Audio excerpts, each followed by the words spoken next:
जब हम इस वचन को रिसीव करते हैं अपने जीवन में, अपनी आत्मा में, अपने अंतकरण में, अपने हृदय की गहराई में, तब हम में से हर एक पवित्र आत्मा का निवास है। पवित्र आत्मा संपूर्ण ब्रह्मांड का रचयिता है, वह आप में रहता है। संपूर्ण ब्रह्मांड का रचयिता वह कहाँ रहता है? आपके अंदर। इसे याद रखना, इसे कभी मत भूलना, इसको जीवन का हर पल याद रखना। इसीलिए यीशु ने कहा कि मेरा राज्य इस संसार का नहीं है, क्योंकि लिखा है संसार का नायक अर्थात शैतान आ रहा है, वो मेरा कुछ नहीं बिगाड़ सकता।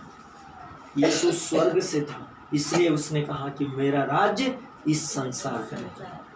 आप यदि यीशु में विश्वास करते, उसका वचन यदि आप में बसा हुआ है, तो आप भी इस विश्व के नहीं हैं। इसलिए दुष्टता की शक्तियां आपके ऊपर आक्रमण करने की कोशिश करती है, क्योंकि आप उनके राज्य के नहीं हैं।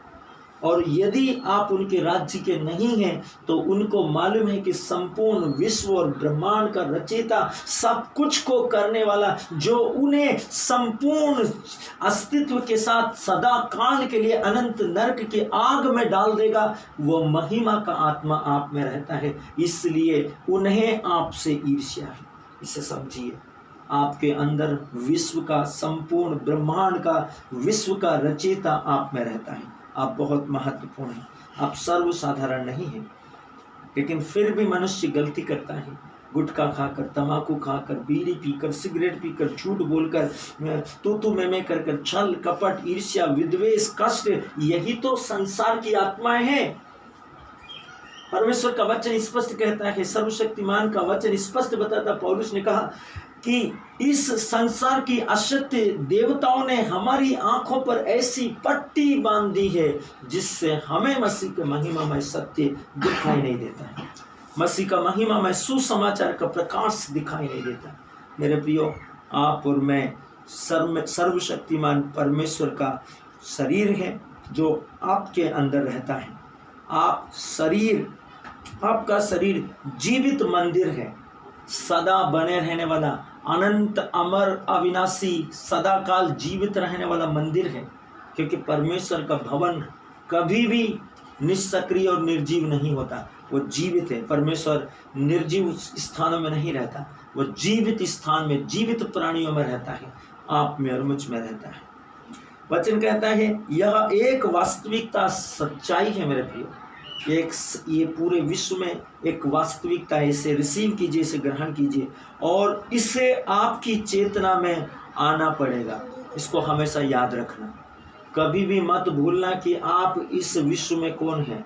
आप इस विश्व में संपूर्ण ब्रह्मांड के रचयिता पवित्र आत्मा के साथ जो आप में रहता है, उसका जीवित मंदिर है आप। इसको हमेशा याद रखिए। आपको इसे हर तरह से सोचना पड़ेगा, हर तरीके से। चाहे आप इस विश्व में कहीं पर, किसी भी स्थिति या परिस्थिति या क्षेत्र में कहीं भी क्यों ना हो, आपको इसे हर तरह से सोचना पड़ेगा कि आप कौन हैं। आप यदि उस ईश्वरत्व के प्रभाव में, जब वचन आप में बसा हुआ है, आप जब बोलेंगे तब चीजें आपके लिए होगी, क्योंकि यीशु बोलता था और पवित्र आत्मा उसके लिए करता था। यीशु कौन है? परमेश्वर का वचन। यदि वो आप में बसा है, तो पवित्र आत्मा आपके अंदर से जो कुछ आप कहेंगे उससे पूरा करेगा, क्योंकि वो परमेश्वर से उत्पन्न परमेश्वर है। जब आप वचन में हैं, इसका मतलब आप परमेश्वर का जीवित मंदिर है और आप परमेश्वर से उत्पन्न परमेश्वर है। तो जो कुछ आप कहेंगे इस विश्व में, वो हो जाएगा आपके द्वारा। जब तक आप इसके प्रति सचेत नहीं बनते, तब तक इसमें की सामर्थ्य आप में काम नहीं करेगी। आप समझ में आया मेरे प्रिय कि पवित्र आत्मा हमारे द्वारा मिरेकल या चमत्कार क्यों नहीं कर पाता? उसका वजह है, जब तक आप इसमें सचेत नहीं बनेंगे, इसके प्रति सचेत नहीं बनेंगे या नहीं बनते, तब तक इसमें की सामर्थ्य, पवित्र आत्मा आपके अंदर काम नहीं करेगी। कभी भी दोबारा मत कहो मैं केवल साधारण मनुष्य हूँ। इस विश्व में किसी से भी मत कहना, अपने आप से भी मत कहना, अपने दुख में, अपनी परिस्थितियों में, अपने कष्टों में भी मत कहना, अपने जीवन में किसी से भी मत कहना कि आप एक सर्वसाधारण व्यक्ति हैं। परमेश्वर सर्वशक्तिमान है। जब आपने यीशु मसीह में विश्वास किया तब आप परमेश्वर मनुष्य बन गए। जब आपने यीशु मसीह में विश्वास किया तब आप क्या बन गए? परमेश्वर मनुष्य। क्योंकि परमेश्वर पवित्र आत्मा आपके अंदर है और आप कौन है? मनुष्य है। तो आप परमेश्वर मनुष्य बन गए यीशु मसीह के द्वारा। सर्वशक्तिमान का वचन कहता है परमेश्वर सरीखे के एक सहभागी। आप परमेश्वर मनुष्य बन गए। जैसे यीशु परमेश्वर मनुष्य था, परमेश्वर के जैसा एक इंसान इस पृथ्वी पर यीशु नाम का, और वो वास्तविकता में परमेश्वर था। तो जब आप भी परमेश्वर सरीखे के एक इंसान बन जाएंगे, परमेश्वर के जैसा एक मनुष्य, क्योंकि आपके अंदर परमेश्वर का जीवन तत्व अर्थात वचन और आत्मा सक्रिय रूप से काम करते हैं। तब जब आपके अंदर आत्मा काम करती है तो आत्मा स्वर्ग के जीवन के काम करेगी, इस विश्व की हानिकारक तत्वों के काम नहीं करेगी। वो स्वर्ग के जीवन को आपके ऊपर प्रकट करेगी। इसलिए यीशु ने कहा कि मैं इस संसार का नहीं हूं, मैं स्वर्ग से आया हूं, क्योंकि वो स्वर्ग से था, पवित्र आत्मा स्वर्ग से है। यदि आप में वचन बसा हुआ है तब अब यीशु मसीह के द्वारा मनुष्य से परमेश्वर से जन्मे वास्तव में एक दैवी व्यक्ति है, एक परमेश्वर सरीखे के एक सहभागी। आप परमेश्वर से जन्मे वास्तव में एक दैवी व्यक्ति है।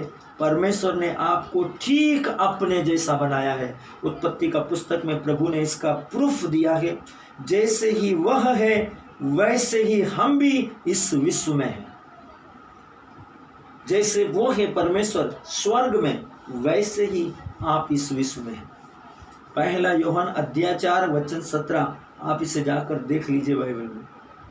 वहाँ क्या लिखा है? वचन कहता है अब आपके पास परमेश्वर का जीवन और स्वभाव है।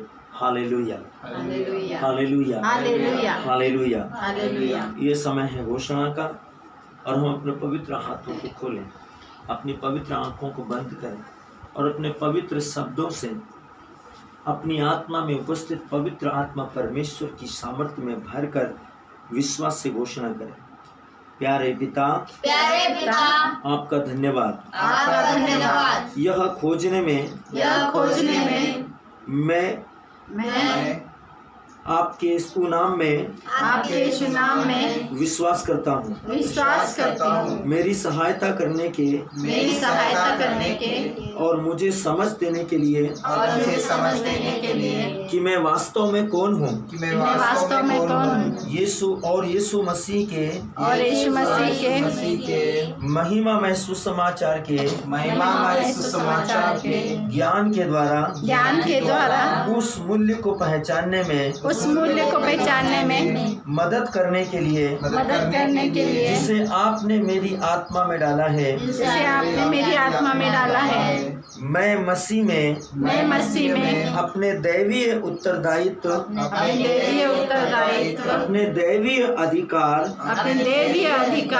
उद्यम और महिमा को पहचानता हूँ और इसके प्रकाश में चलता हूँ।